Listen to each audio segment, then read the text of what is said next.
45 years ago, 8 Soviet women climbers were pinned on top of a high mountain in the USSR in the worst storm in 25 years.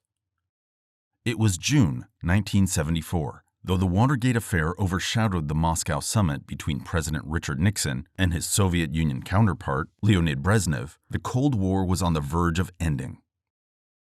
Just a month before, thousands of miles away in Central Asia, close to the Himalayas in the shadow of Peak Lenin, another meeting took place between an American and a Russian.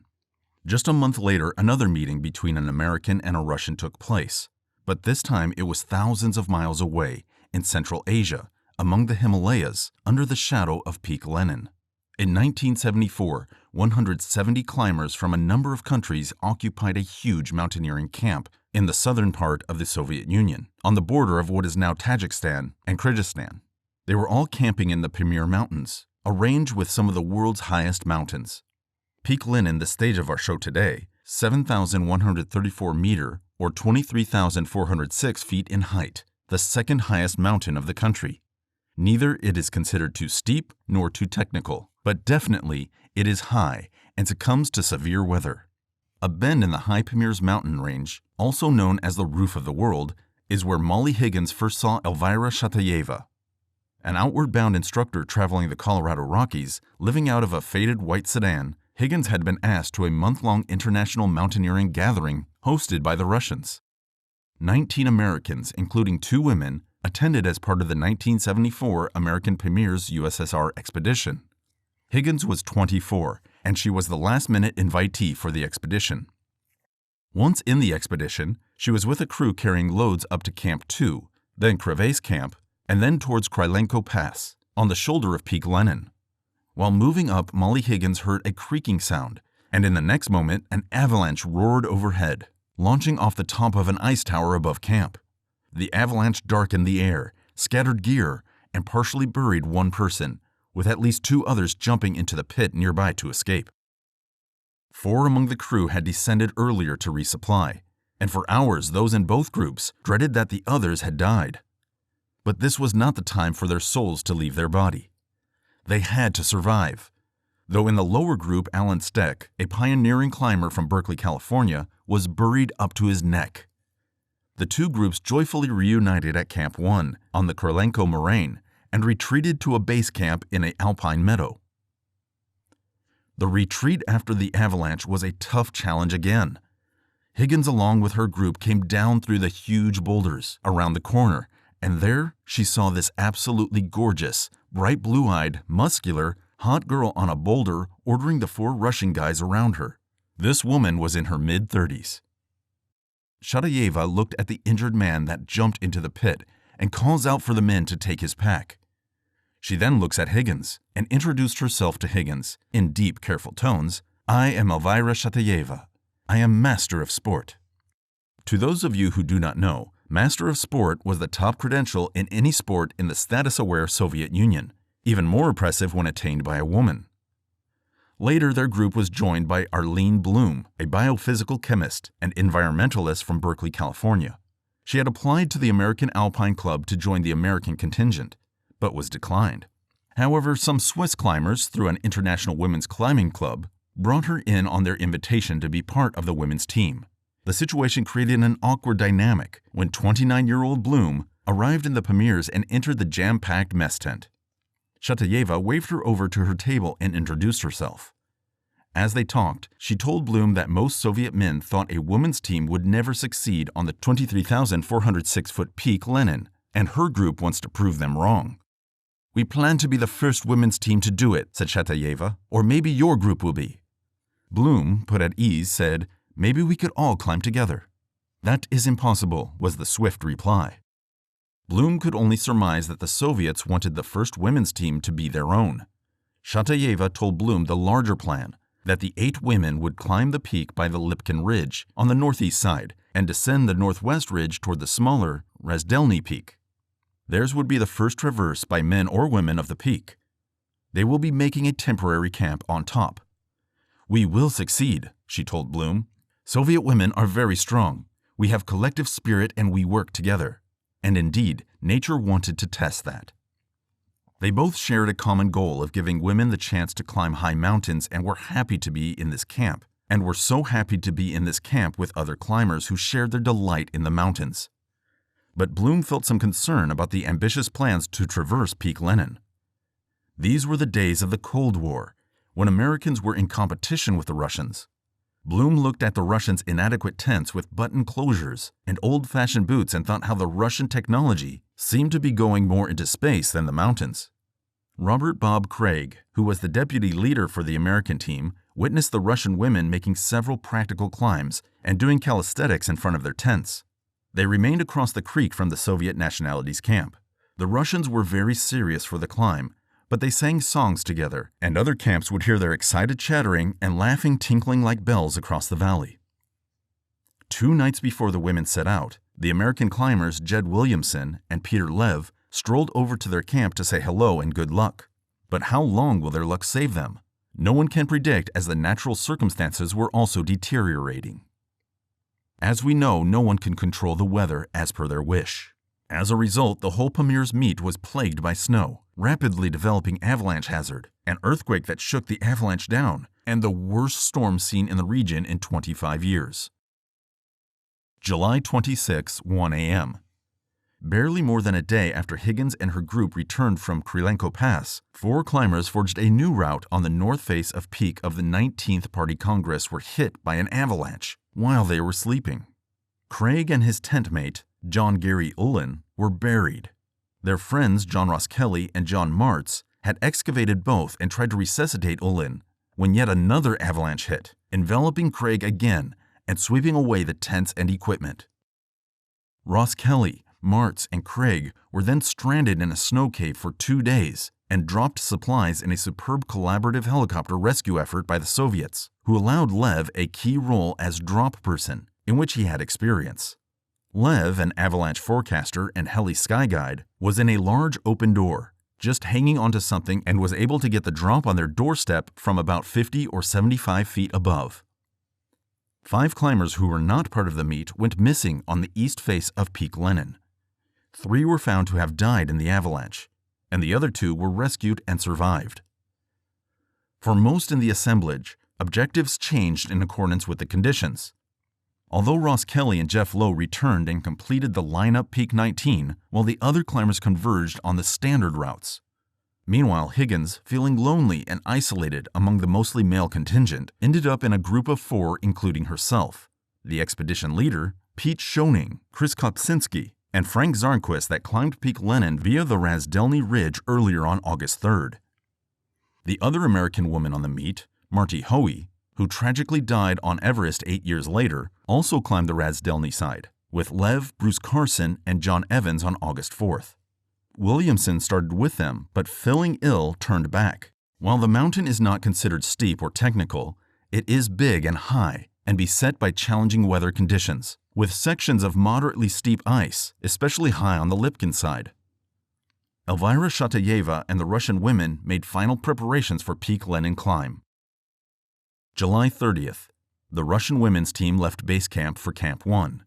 July 31st, the team took the Lipkin route and proceeded toward the summit without any problems. On August 3rd, Shatayeva called a rest day. August 3rd, an American team of climbers behind the Russian women reported cloudy weather today and will have route-finding problems getting over to Camp 3 in whiteout conditions. August 4th, a major storm was forecast, and organizers recommended all climbers descend. The Russian women were seen walking in a line perhaps 400 feet below the summit. August 5th, the Russian women's team radioed from the summit. August 6th, the women tried to descend but only managed a few hundred feet. Speaking to base then, and August 7th, they reported their struggles. Their final transmission came through at 20:30. August 8th, the storm was over. From their final camp located about 400 meters below the summit, the American team set out for the summit with no idea of the events that had occurred above. "Our summit day was so hard I couldn't believe it," Higgins said. "The altitude, I did some collapsing. It was a really humbling experience. I was very proud of it, and so glad it was done." On August 3rd, Steck moved up on the Lipkin side with Wren and Jock Glidden. It was a cloudy weather today, and they had route-finding problems getting over to Camp 3 in whiteout conditions. Their altimeter showed that they were at about 5,800 meters or 19,030 feet. On August 4th, the three took a layover day. The Americans' radios had been impounded in customs, so Steck's group only had a weak radio on loan from the Soviets, and all countries had been put on different frequencies. That day, a major storm was forecast, and Vitaly Abalankov, master of sport for mountaineering in the whole country, recommended that all climbers descend to base. Steck's group never received the message, nor did Richard Allen North of Scotland. From July 31st to August 3rd, North and teammates moved up a new, though not particularly difficult route to join the Lipkin route. On August 4th, by then climbing alone, North cut steps, as was commonly done in the era, in the steepening ice. It was a tedious, tiring work accompanied by altitude-induced hallucinations. He reached the top and then descended, slipping a few times and gripping his ice axe for self-arrest on the hard snow. At the foot of the steep section, perhaps 400 meters below the summit, he met the Russian women walking in a line. It was windy with just a few meters of visibility. They exchanged greetings, and North saw that they were moving slowly up, but in high spirits. "You get a bit short of breath up there," North said jokingly. "Ah, we are strong. We are women," the women replied. North descended, passing some Soviet men who summited behind him and later joined his descent. The women climbed the steep icy section and camped that night on the eastern edge of the summit ridge, before moving to the summit the next day. On the morning of August 5th, on the somewhat more straightforward Rezdelny side, a Soviet climber came to Blum's tent at Camp 3, the top camp, with a message from the base saying, "A storm is predicted. Do not try to climb." Still, the air remained calm and fairly clear. People had come a long way and were in position, and some chose to try. Blum, Heidi Ludi, and Eva Insenschmidt of Switzerland started up, though the latter two carried extra gear and planned on a possible campout. So Blum hastened ahead, with a turnaround time in mind and hoping to beat any weather. Nearing the top when the storm hit shortly before noon, Blum retreated, soon fighting the wind and blizzard. She was fortunately joined by Williamson, who had started up the summit again, also with a firm turnaround limit and an eye on the weather. He had retreated from very high of summit plateau at 22,800 feet. Williamson broke trail and urged Blum on when she sat exhausted. On the way down, the pair saw Blum's two teammates and a Bavarian woman friend and entreated them to descend as well. Isenschmidt, a 23-year-old photographer and artist, was determined and died in the storm the next day, despite strenuous rescue efforts from her partners and French, German, and American climbers. Meanwhile, Steck, Wren, and Glidden hiked up to just below the major ridge, and in wild storm conditions stopped and camped at 22,000 feet, their Camp 4, the final one. The Soviet women's team summited late afternoon on August 5th, carrying full loads.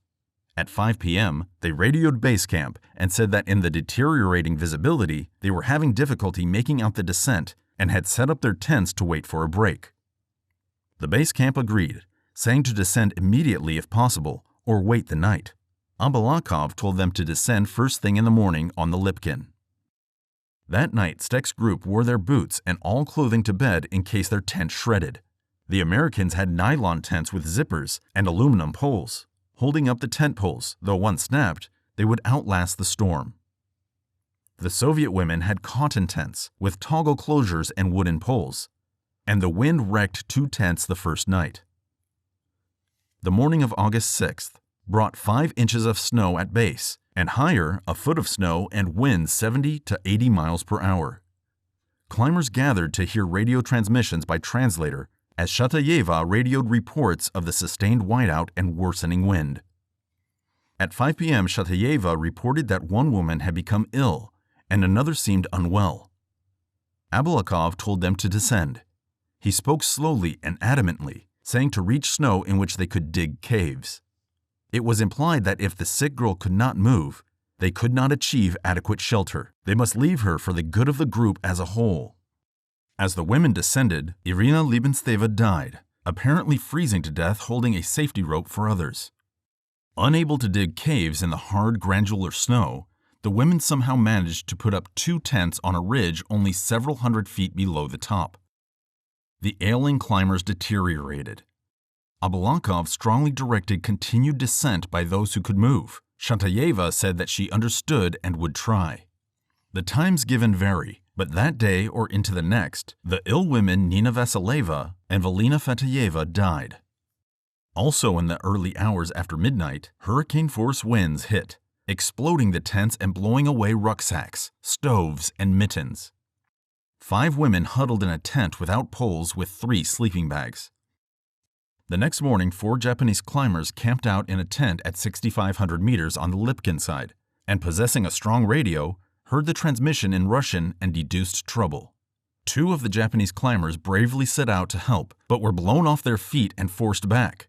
The climbers on the mountain mobilized, but all were far lower. They were now in the final hours and things were about to go down. August 7th, around 8 o'clock. Abalankov pressed Shatayeva as to whether the women were trying to dissent.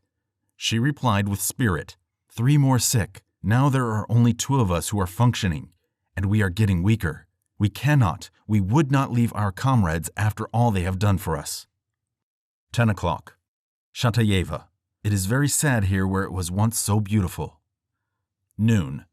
1 more had died. 2 were dying. They are all gone now. That last asked, when will we see the flowers again?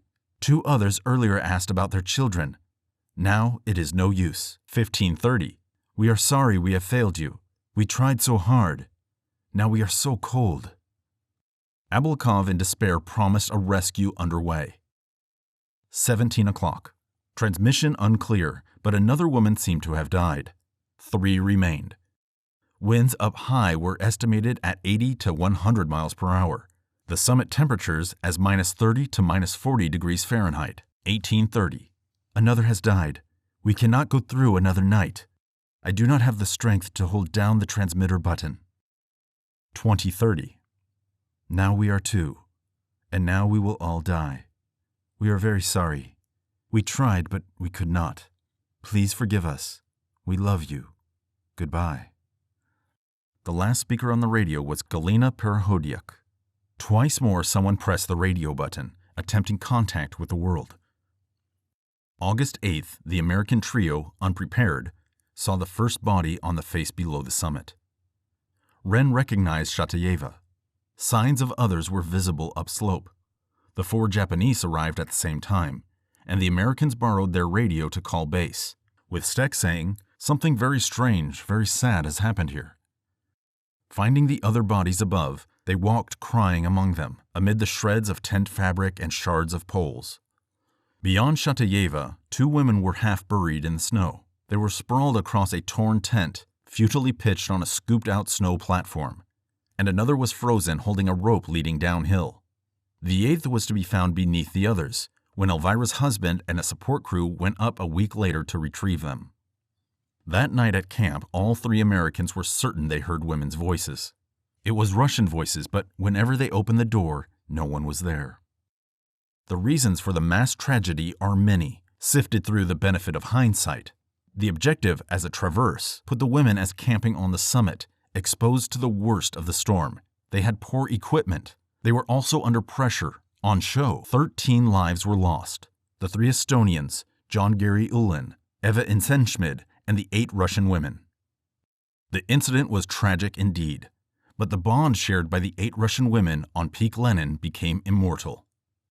Mountaineers even today pay their respects and take blessings from them during the climb. That's all for today, guys. For more videos like this, just subscribe to our channel. I will meet you another interesting story. Till then, peace.